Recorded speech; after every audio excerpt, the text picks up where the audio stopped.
dan salawat kepada Nabi Muhammad SAW itu semua termasuk ke dalam ab'ad. Nah, yang mu'tamad adalah ab'adus salah dalam salawat itu membaca apa? Allahumma salli ala Muhammad. Tetapi Al-Imam An-Nawawi di dalam kitabnya Tahqiq punya ikhtiar salawat Ibrahimiyah secara kamil, secara sempurna.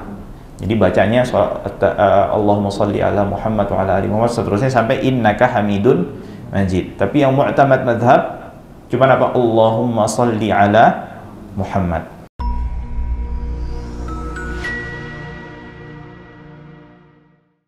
Assalamualaikum warahmatullahi wabarakatuh.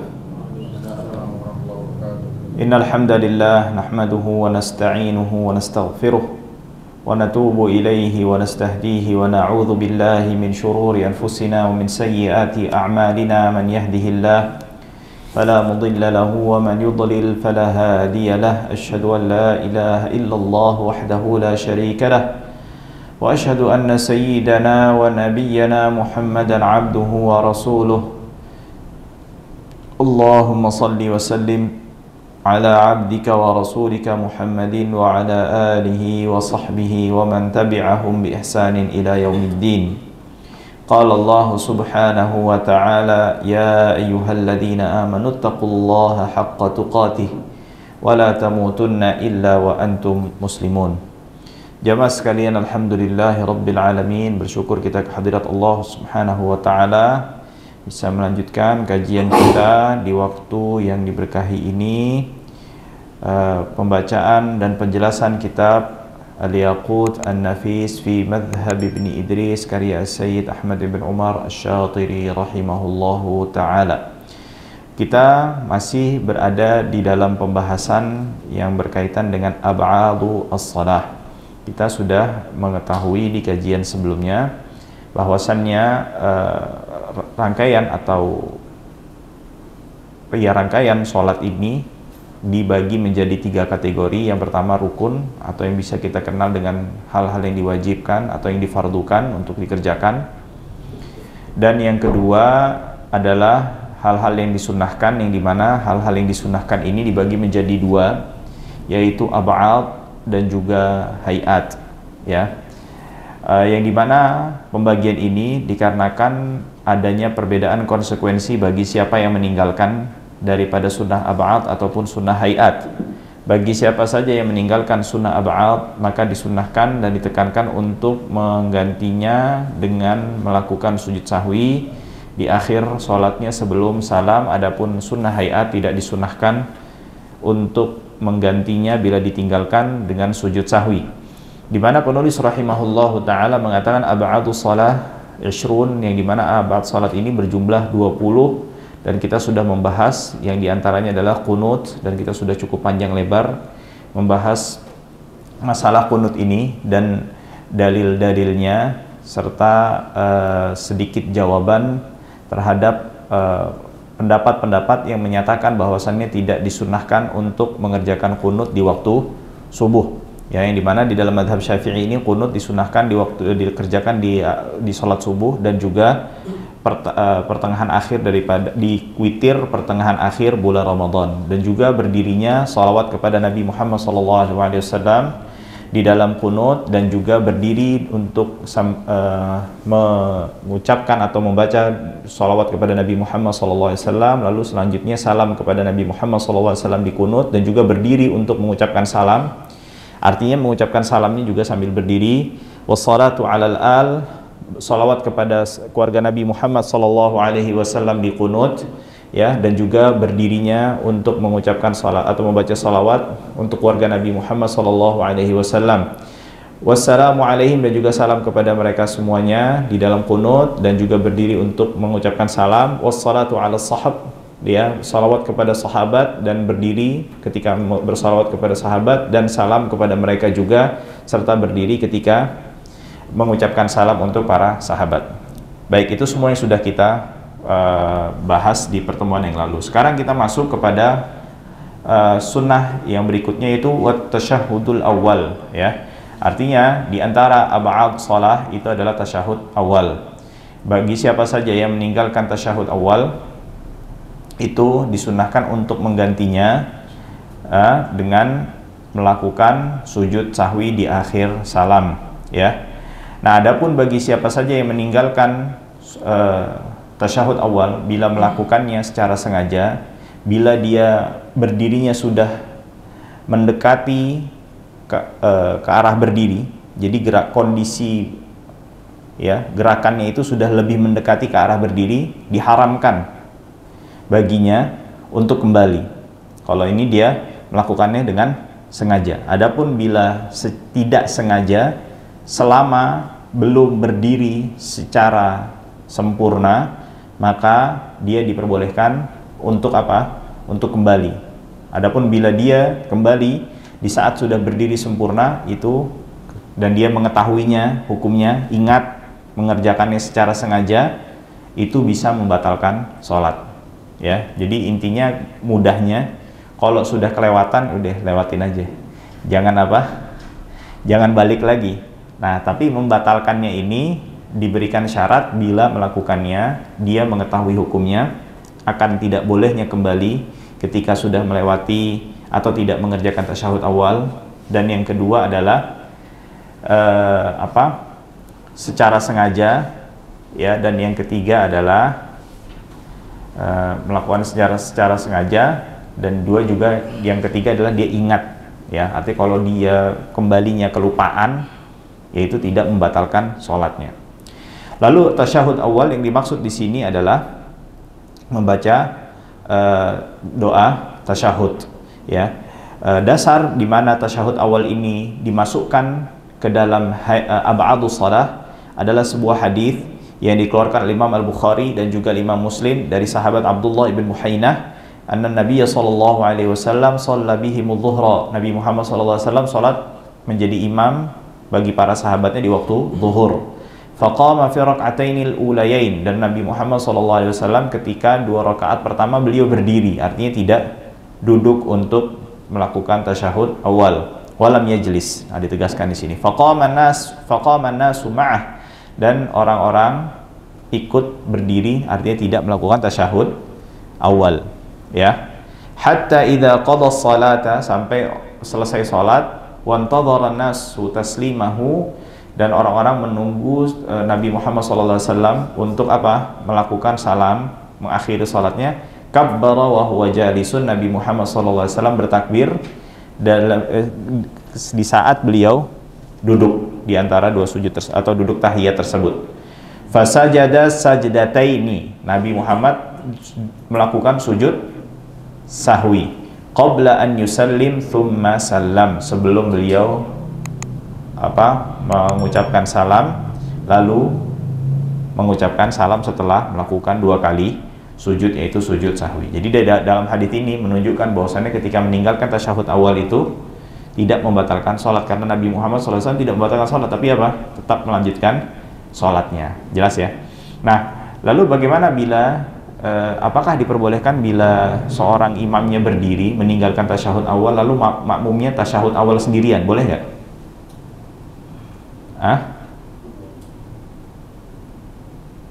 Imamnya berdiri, ya, makmumnya tasyahud awal, boleh nggak? Nggak boleh, ya. Karena mengikuti imam hukumnya apa? Wajib, sedangkan tasyahud awal hukumnya sunnah. Kalau misalnya kebalikannya, imamnya tasyahud awal, makmum yang berdiri,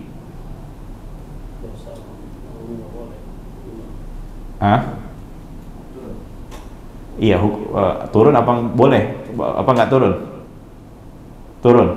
Nah, hukumnya dia turun. Hukumnya apa turun yang sunnah? Tidak wajib, ya. Baik. Wa qu'uduhu was-salatu 'ala an-nabiy sallallahu alaihi wasallam fihi. Ya, salawat kepada Nabi Muhammad sallallahu alaihi wasallam. Jadi membaca tasyahud awal, ya, dan duduknya, dan salawat kepada Nabi Muhammad sallallahu alaihi wasallam. Membaca salawat juga kepada Nabi Muhammad sallallahu alaihi wasallam. Jadi membaca tasyahudnya, duduknya, dan salawat kepada Nabi Muhammad sallallahu alaihi wasallam itu semua termasuk ke dalam ab'ad. Nah, yang mu'tamad adalah ab'adus shalah dalam salawat itu membaca apa? Allahumma salli ala Muhammad. Tetapi Al-Imam An-Nawawi di dalam kitabnya Tahqiq punya ikhtiar salawat Ibrahimiyah secara kamil, secara sempurna. Jadi bacanya Allahumma salli ala Muhammad wa ala ali Muhammad seterusnya sampai innaka hamidun majid. Tapi yang mu'tamad madhab cuma apa? Allahumma salli ala Muhammad. Dan afdalnya begitu, mura'atan lil khilaf, karena yang mensunahkan, menekankan untuk membaca tasyahud awal di salawat tasyahud awal itu cuman Imam Asy-Syafi'i. Cuman Imam Asy-Syafi'i. Dalam imam-imam yang lain tidak menekankan untuk membaca salawat di tasyahud awal. Bahkan imam yang lain mengatakan tasyahud salawat kepada Nabi tasyahud akhir aja nggak atau maaf tidak diwajibkan. Nah, kayak gitu, jelas ya. Naam. Hendak Syekh. Naam. Lalu selanjutnya wa qu'uduha, dan juga duduk ketika membaca salawat kepada Nabi Muhammad sallallahu alaihi wasallam.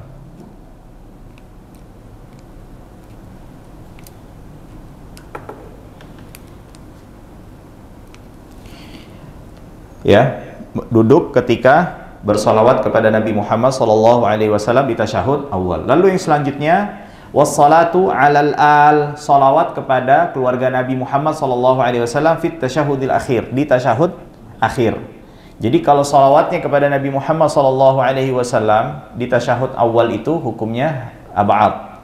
Tapi kalau salawat kepada Nabi Muhammad sallallahu alaihi wasallam di tasyahud akhir itu hukumnya adalah rukun, wajib, kudu, harus, ya. Tapi salawat kepada keluarga Nabi di tasyahud akhir hukumnya adalah ab'ad. Hukumnya adalah ab'ad. Wa qu'uduha, dan juga duduk ketika apa? Ketika membaca salawat kepada keluarga Nabi Muhammad sallallahu alaihi wasallam. Baik. Lalu selanjutnya beliau rahimahullahu ta'ala melanjutkan pembahasannya dengan bab sunanus shalah, sunnah-sunnah salat. Di sini sunnah yang dimaksud adalah apa? Maksudnya hayat, artinya tidak diharuskan bagi siapa saja yang meninggalkannya untuk apa? Tidak ditekankan, disunahkan untuk menggantinya dengan sujud sahwi, ya. Minha, diantaranya, sunanus salati katsirah. Sunnah salat itu banyak. Ada berapa sunnah dalam salat? 22.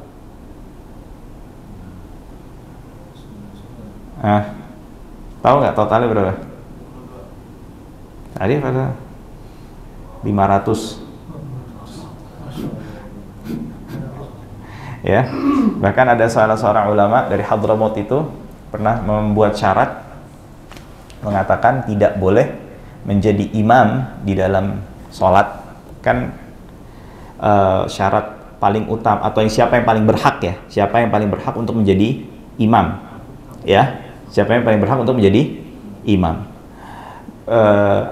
Para fuqaha dari kalangan Syafi'iyah, Hanafiyah, Malikiyah mengatakan yang paling berhak adalah faqih, yang paling afqah dalam bab sholat, maksudnya bukan faqih secara keseluruhan, ya, paling faqih dalam bab sholat. Nah, beliau lebih spesifik lagi mengatakan syaratnya dia harus tahu 100 sunnah dalam satu rakaat. 100 sunnah di dalam satu rakaat tuh. Nah, jadi maka beliau mengatakan sunanus salati katsirah, banyak. Minha, di antaranya. Ya. Nah, itu dia. Beliau mengatakan rahimahullahu taala, minha raf'ul yadaini 'inda takbiratil ihram, mengangkat tangan ketika takbiratil ihram. Jadi ketika takbiratul ihram itu mengangkat tangan. Bagaimana mengangkat tangannya? Ya. Imam Ibnu Daqiq Al-Id di dalam kitab Ihkamul Ahkam mengatakan ada 3 takbirnya, mengucapkan takbir, tapi ada sebagian ulama mengatakan sampai mana? Sebahu. Ada yang mengatakan di telinga. Nah, sebagian ulama diantara Imam Romli menggabungkan dua kaifiyah tersebut. Bagaimana? Ujung daripada jempolnya itu sejajar dengan ujung telinga. Ujung jarinya itu sejajar dengan bagian atas, ujung atas telinga, dan ininya sejajar dengan apa? Dengan bahu.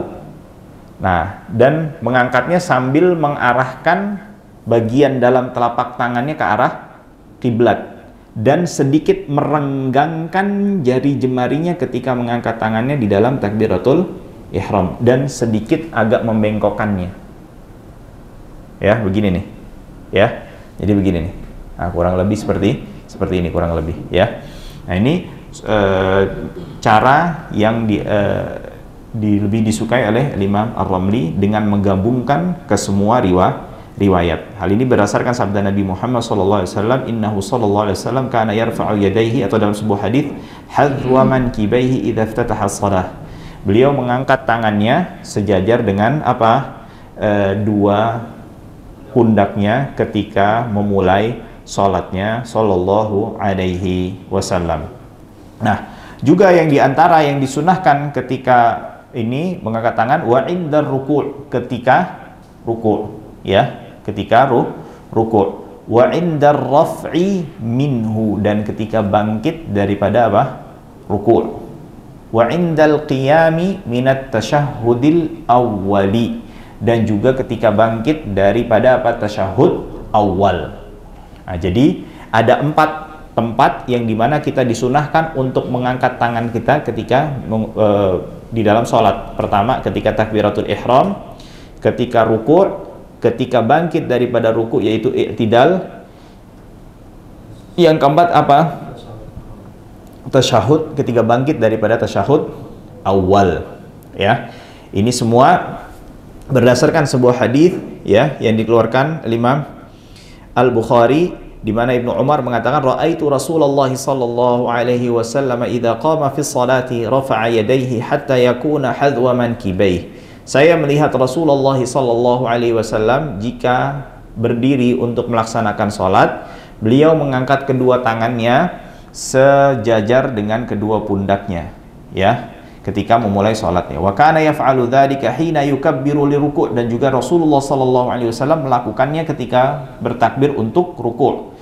Wa yaf'alu dzalika idza rafa'a ra'sahu minar ruku', dan juga beliau melakukannya ketika bangkit daripada ruku'. Wa yaqulu sami'allahu liman hamidah, sembari beliau mengucapkan sami'allahu liman hamidah, wa la yaf'alu dzalika fi sujud, dan beliau tidak melakukannya, artinya mengangkat tangannya ketika turun ke sujud. Nah, mengenai riwayat atau jumlah sahabat yang meriwayatkan bahwasannya Nabi Muhammad SAW mengangkat tangannya ketika ruku dan ketika bangkit daripada ruku, soalnya Imam Malik yang masyhurnya, Imam Abu Hanifah, kedua imam ini mengatakan mengangkat tangan ini tidak disunahkan melainkan di saat takbiratul ihram saja. Artinya ruku dan bangkit daripada dua ruku ini tidak disunahkan, ya. Imam Ahmad mengatakan tidak disunahkannya ketika bangkit daripada tasyahud awal, ya. Jadi Imam Ahmad cuma 3 doang. Imam Syafi'i ada berapa ya? 4. Imam Abu Hanifah dan Imam Malik 1. Tapi pendapat Imam Malik dalam riwayatnya yang lain sesuai dengan pendapat siapa? Imam Asy-Syafi'i. Jelas ya? Nah, ala kulli hal, Imam Bukhari mengatakan bahwasannya ada 17 sahabat yang meriwayatkan bahwasannya Nabi Muhammad SAW mengangkat kedua tangannya ketika ruku, ketika bangkit daripada ruku. Nah, tapi Imam Nawawi menambahkan mengatakan enggak, bukan 17, tapi ada 30 lebih sahabat. Nambahin jumlah riwayatnya lagi. Nah, Imam Suyuti nambahin lagi, ternyata beliau cari-cari riwayatnya, hadisnya mengatakan enggak 30 sekian sahabat jumlahnya, akan tetapi ada 50 sahabat. Jadi ada berapa? 50 sahabat. Bisa dikatakan di eranya sahabat, ya, sunnah mengangkat tangan ketika ruku dan bangkit daripada ruku ini di era sahabat itu sebuah sunnah yang mutawatir, ya. Baik, lalu selanjutnya adalah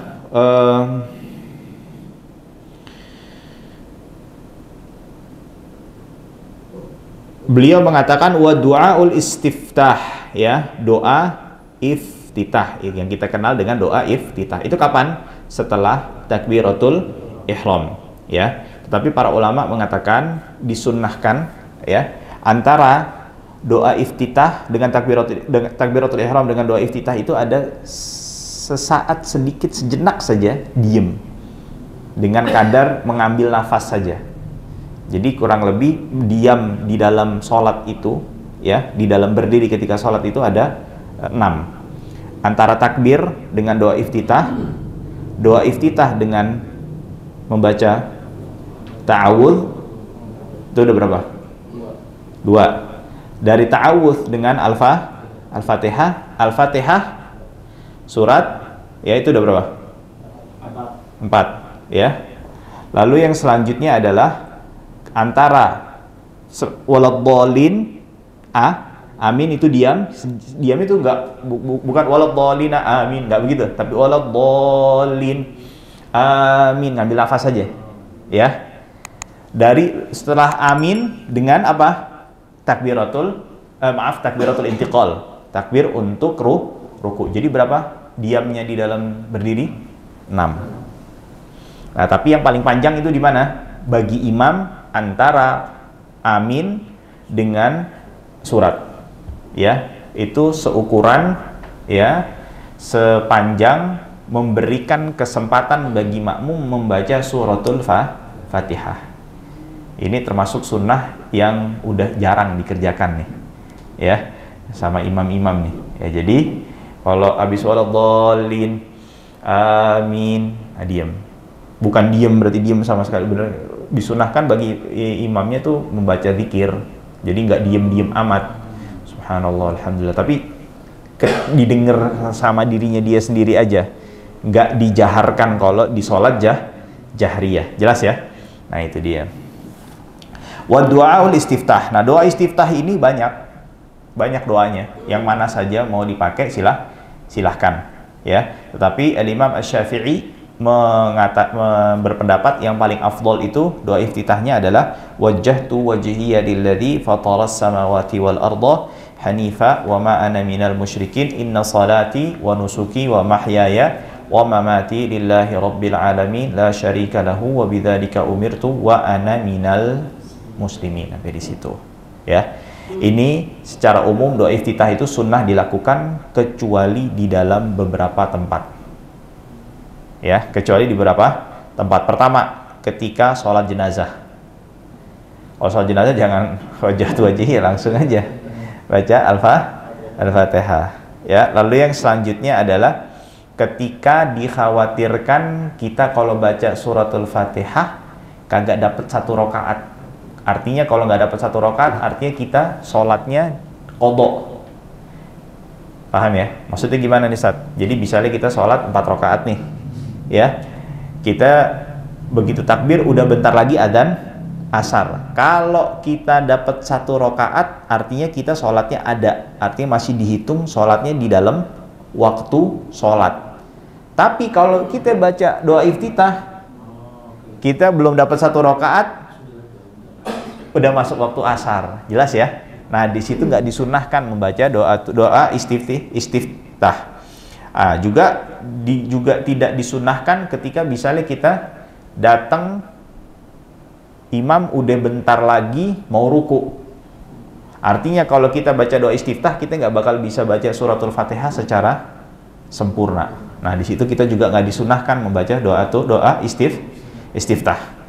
Dan juga ketika imamnya dalam kondisi kita dapetin imamnya lagi ruku, lagi i'tidal, lagi sujud. Jadi cuman takbir langsung kita ngikutin gerakan imamnya. Nah, itu beberapa kondisi yang kita nggak disunahkan, ya. Jelas ya?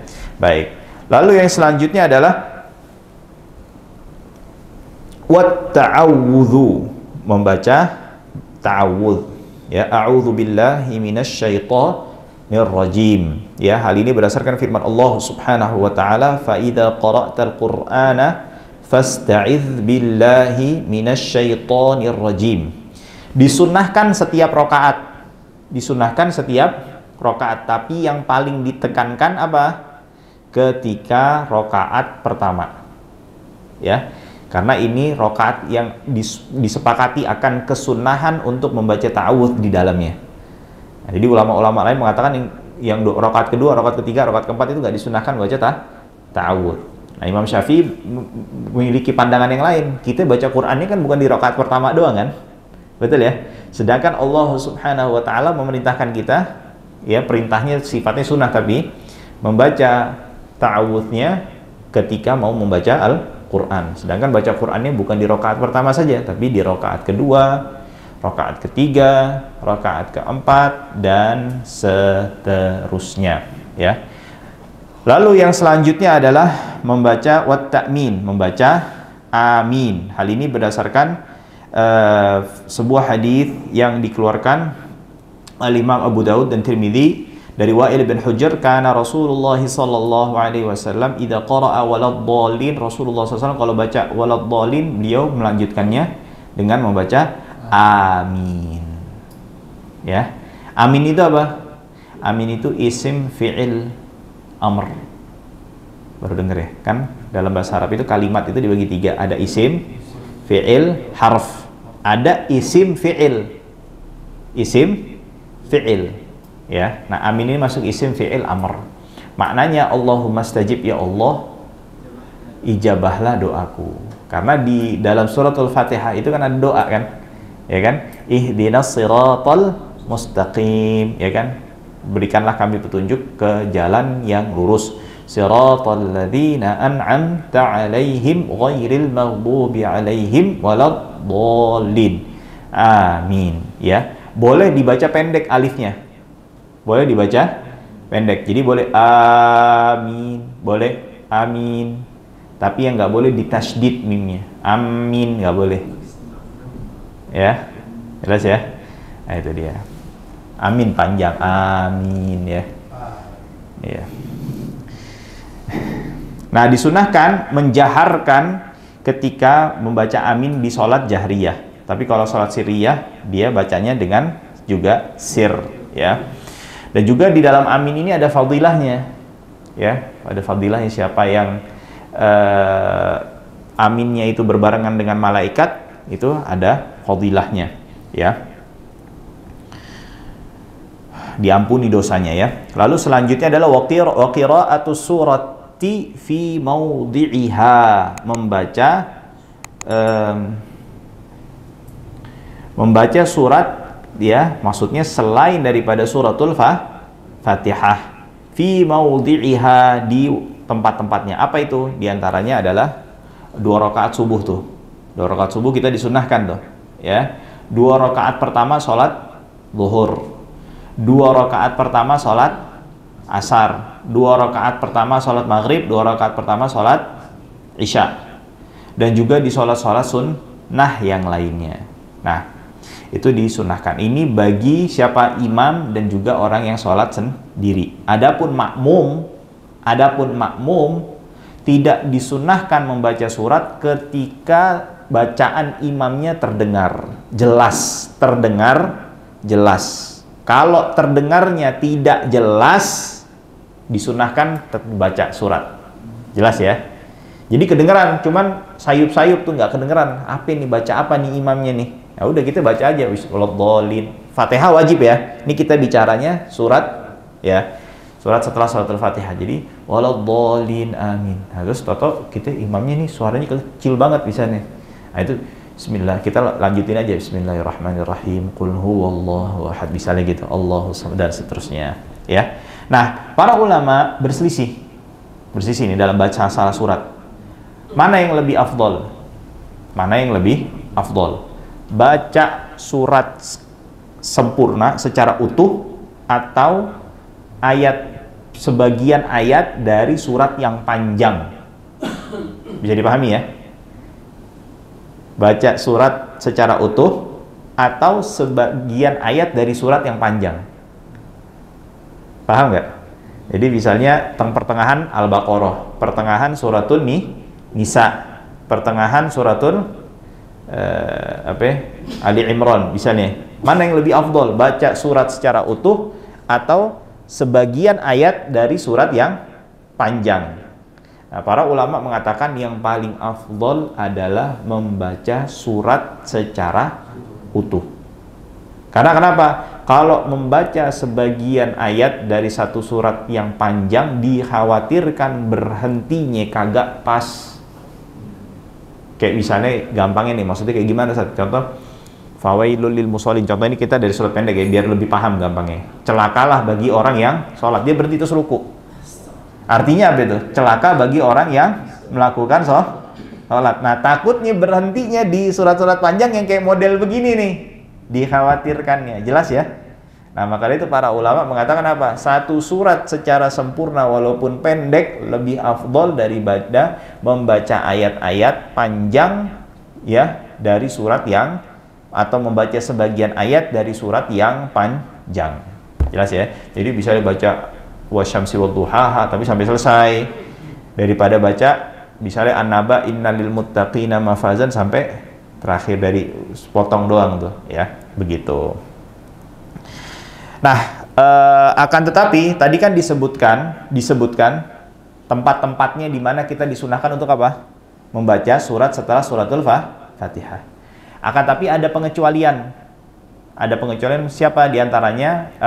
Tadi udah disebutkan bagi makmum yang terdengar jelas. Kalau terdengar jelas suara imamnya, bacaan imamnya, kita nggak disunahkan baca surat, tapi apa? Cuman baca Al-Fatihah aja. Dan yang kedua adalah bagi siapa? Bagi orang yang masbuk. Orang yang apa? Masbuk. Maksudnya bagaimana? Misalnya kita sholat zuhur. Imamnya udah bangkit dari tahiyat yang pertama. Itu rakaat keberapa buat imam? Rakaat ketiga. Kita takbir tuh, masuk sama imam. Kita rakaat keberapa? Pertama. Kira-kira bisa nggak kita baca Fatihah sama surat? Kan umumnya nggak bisa kan? Umumnya nggak bisa. Berarti kita bacanya kebagiannya cuma suratul Fatihah aja. Ya udah, baca suratul Fatihah. Begitu imam salam, kita bangkit. Kita rakaat keberapa? Imam selesai. Kita bangkit setelah imam selesai. Berarti kita rakaat ketiga. Asalnya kan kita nggak disunahkan kan? Tapi di sini nih kita disunahkan membaca surat. Jelas ya? Jadi habis imam assalamualaikum warahmatullahi wabarakatuh. Udah nih. Tadi udah salam. Nggak paham ya? Enggak. Jadi kalau imamnya kita naik, ya kita rakaat ketiga. Tapi tetap disunahkan ketika waladhdallin kita nih di rakaat ketiga itu tetap bismillahirrahmanirrahim. Qul huwallahu ahad, Allahus samad, lam yalid wa lam yulad wa lam yakul lahu kufuwan ahad. Juga disunahkan kapan? Pas di rakaat keempatnya kita. Walaupun di dalam mazhab Syafi'i itu memang rakaat keempat. Kalau mazhab Ahmad enggak, itu rakaat pertama, rakaat kedua. Rakaat pertama, rakaat kedua. Nah, jelas ya? Ala kulli hal. Jadi jelas ya, kalau misalnya disunahkan seperti itu. Lalu yang selanjutnya adalah wal jahru wal israru fi maudhi'ihima, ya, mengeraskan bacaan dan melirihkan bacaan di tempat-tempatnya. Artinya ada sebagian sholat yang kita disunahkan untuk mengeraskan bacaan kita, dan juga ada tempat-tempat sholat atau di waktu-waktu atau sholat-sholat yang kita disunahkan untuk melirihkan bacaan kita. Nah, yang disunahkan untuk menjaharkan itu apa saja? Pertama, subuh, maghrib, isya, 2 rakaat pertama maghrib dari isya. Sholat Jumat, sholat 2 hari raya, sholat gerhana bulan saja. Gerhana matahari tidak disunahkan untuk dikeraskan suaranya, tapi suaranya sir. Jelas ya? Wal istisqa, sholat istisqa, sholat minta hujan. Wat tarawih, sholat tarawih dan witir Ramadan, ya. Dan juga rokaat tawaf kalau mengerjakan tawafnya di waktu malam. Kan kita habis tawaf disunahkan apa? Sholat kan? Nah, tapi kalau sholat tawafnya di waktu malam kita sunahkan itu jaharkan. Nah, juga bagi orang yang melakukan sholat sunnah secara umum di waktu malam itu sedikit dikeraskan suaranya. Jadi jangan sir banget. Ya, jadi maksudnya sir di sini terdengar cuma dirinya dia sendiri, tapi terdengar orang yang ada di dekatnya aja. Bukan kedengaran orang di tetangga sebelah, enggak begitu juga. Kedengaran siapa orang yang ada di sekitarnya, di dekatnya. Jelas ya? Nah, itu dia. Lalu yang selanjutnya adalah wa takbiratul intiqalat, ya. Mengucapkan takbir ketika berpindah dari satu rukun atau satu gerakan ke gerakan yang lainnya, ya. Termasuk di sini maksudnya adalah mengucapkan dan juga disunahkan mengucapkan sami'allahu liman hamidah, ya. Maksudnya di sini juga masuk ke dalam situ, termasuk ya. Jadi takbir intiqalat, dan disunahkan kita memanjangkan takbirnya. Jadi jangan Allahu Akbar terus ruku gitu. Allahu Akbar terus berdiri, enggak. Tapi dipanjangkan. Jadi dari mulai kita mau ruku, mau berdiri untuk i'tidal, kita sudah mengucapkan Allahu Akbar. Tujuannya apa? Supaya tidak ada yang kosong dari gerakan sholat yang kita kerjakan dari zikir kepada Allah Subhanahu wa ta'ala. Jelas ya? Bahkan juga disunahkan apa? Kalau orang yang bangkit dari rakaat pertama nih, kan disunahkan juga untuk apa? Untuk duduk istirahat. Itu juga disunahkan kita memanjangkan bacaan takbir kita. Jadi jangan Allahu Akbar terus berdiri. Nggak begitu. Tapi selesainya takbir kita itu bersamaan dengan sampainya kita di rukun yang berikutnya. Jelas ya? Nah, itu dia. Lalu yang selanjutnya adalah wa nadharu maudhi'is sujud, melihat ke tempat sujud. Bahkan juga buat orang yang buta juga tetap disunahkan untuk apa? Memandang ke arah sujud. Bahkan juga disunahkan bagi siapa? Bagi orang yang sholat menghadap Ka'bah secara langsung. Tetap walaupun di depan Ka'bah, tetap kita ngeliatnya kemana? Ke arah sujud. Jelas ya? Nah, itu dia. Wa nadharu maudhi'i as-sujud. Bahkan juga kalau misalnya gelap juga tetap gitu ya. Lalu yang selanjutnya wa wad'ur rahataini 'ala ar-rukbataini fi ruku', menaruh kedua tangan kita di atas lutut kita ketika apa? Ketika ruku'. Nah, disunahkan ketika ruku' itu ya, kalau sujud ya, sujud itu disunahkan ketika naruh tangan kita di atas tempat sujud kita itu dirapatkan jarinya. Tapi kalau ruku direnggangkan, tapi nggak begini. Sampai seakan-akan kalau misalnya diarahkan ke kiblat nih jadi miring, nggak ngadep kiblat jarinya. Paham ya? Renggangkan tapi sampai kalau misalnya diarahkan ke arah kiblat tidak ada yang melenceng daripada arah kiblat. Jelas ya? Kalau begini ngelenceng nggak ke arah kiblat? Yang jempolnya nggak ke arah kiblat kan? Nah, itu dia. Jadi seperti ini. Direnggangkannya seperti ini. Baik, paham ya? Lalu selanjutnya adalah tasbihur ruku' was sujud. Mengucapkan tasbih di ruku' dan di sujud.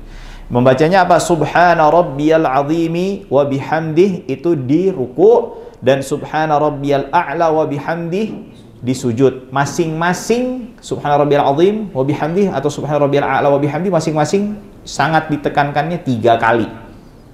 Ya.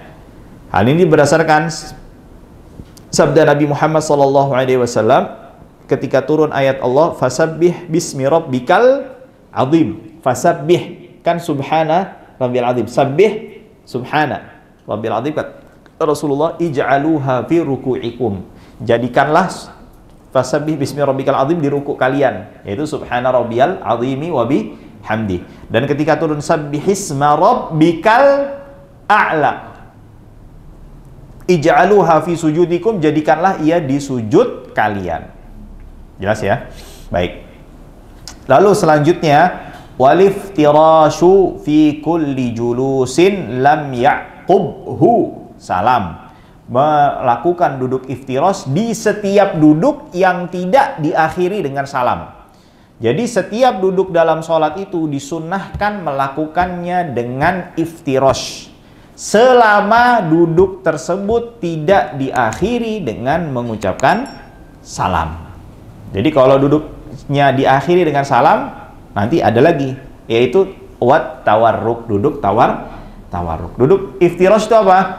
Kita duduknya di atas kaki kiri kita. Kaki kiri kita itu dibentangkan, ya, dan kita menaruh bokong kita, di atas kaki kiri dengan menegakkan kaki kanan sambil melipatkan jari jemari kaki kanan mengarahkan ke arah kiblat.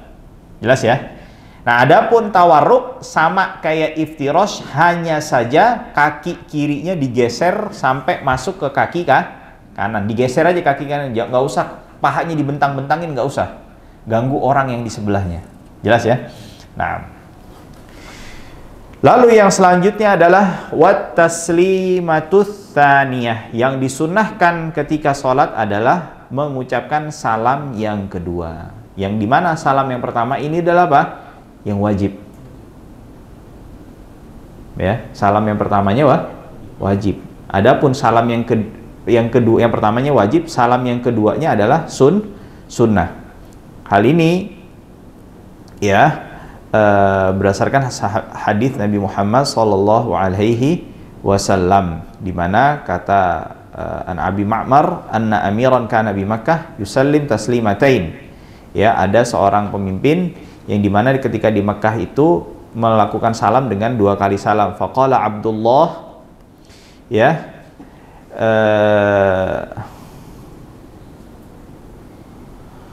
Abdullah bin Mas'ud mengatakan, anna aliqaha, dari mana kamu mendapatkan ini? Inna Rasulullah sallallahu alaihi wasallam kana yaf'aluhu, ini Rasulullah melakukannya. Baik. Lalu yang selanjutnya adalah waltifatu, yang terakhir fit taslimataini, ya, menengokkan, memalingkan wajahnya di 2 kali salam. Ini kalau kita nengok ini disunahkannya, ditekankannya kalau melakukan 2 kali salam. Tapi kalau kita cukupkan salam pertama aja, salam 1 kali saja, terus kita selesai sholatnya, itu cukup, udah nggak usah pakai nengok, udah lihat ke arah mana? Ke arah kiblat saja. Ya, fil yaminan fil ula, ke arah kanan ketika salam yang pertama, sunnahnya nih nengoknya ya. Washimalan fithaniyah, dan ke kirinya pada rakaat salam yang kedua. Jelas ya? Nah, tapi perlu diketahui, nengoknya itu dimulainya dengan memandang ke arah kiblat terlebih dahulu. Lihat kiblat, assalamualaikum warahmatullah, sambil gitu tuh. Assalamualaikum warahmatullah. Ya. Nah, tapi kata Imam Nawawi, kalau imamnya di masjid-masjid yang singgah, ya, masjid-masjid pinggir jalan tuh, jangan dipanjang-panjangin kayak tadi tuh. Assalamualaikum warahmatullah, nggak usah gitu. Tapi assalamualaikum warahmatullah, assalamualaikum warahmatullah, dicepat-cepat. Karena kenapa? Agar tidak memperlambat orang yang di belakangnya. Dikhawatirkan adanya siapa ya? Musafir. Kalau di masjid singgah ya. Nah, itu makanya kalau orang yang ada di masjid pinggir jalan raya besar tuh jangan panjang-panjang baca sholat, baca ininya, baca ayatnya. Itu tanda menunjukkan apa? Kurangnya fikihnya orang itu, imamnya. Ya, baca yang pendek-pendek aja. Khawatirnya apa? Ada musafir yang ikut sholat di belakang imam tersebut. Bahkan sampai Imam Ghazali mengatakan nggak boleh dia tasbih lebih dari 3 kali ketika ruku dan ketika sujud. Jadi nggak boleh subhana rabbil azim wa bihamdihi subhana rabbil azim sampai 5 kali. Memang yang afdolnya, paling afdolnya, puncak fadilahnya itu ketika tasbih di ruku dan di sujud itu 11 kali. 11 kali itu kapan? Kalau sendiri atau di masjid kampung, bahasa kita nih, masjid kampung yang jamaah sholatnya itu-itu aja orangnya. Plus ditambah syaratnya apa? Jamaahnya pada ridho, pada bolehin. Kalau kagak mau, udah sepuh kan susah tuh. Dia mau ruku, udah gemeteran tuh. Kesian tuh. Jangan. Ya. Nah, kalau di masjid pinggir jalan, yang masjid lintas, jangan sekali-kali apa? Rest area, masjid jalan raya besar. Ya, yang parkirnya gede, yang bisa mobil masuk. Ya. Nah, itu jangan tuh. jangan panjang-panjang. Tasbihnya hanya 3 kali saja, kata Imam Ghazali, nggak boleh lebih. Ya, dikhawatirkan apa? Menjadikan orang yang di belakangnya itu ya jadi panjang sholatnya, padahal dia lagi apa? Buru-buru. Baik, selanjutnya makruhatus shalah. Insyaallah kita akan bahas satu persatu mengenai makruhatus shalah di pertemuan yang akan datang, karena waktunya udah ini cukup malam. Kalau dilanjutkan nggak enak, ya. Waktunya kayak kerasa sempit. Sedangkan ada pembahasan yang cukup menarik yang perlu disampaikan yang berkaitan dengan makruhatus shalah ini, ya. Wallahu ta'ala a'la wa a'lam wa ahkam. Wa sallallahu wasallam ala nabiyyina Muhammadin wa ala alihi wa sahbihi wasallam.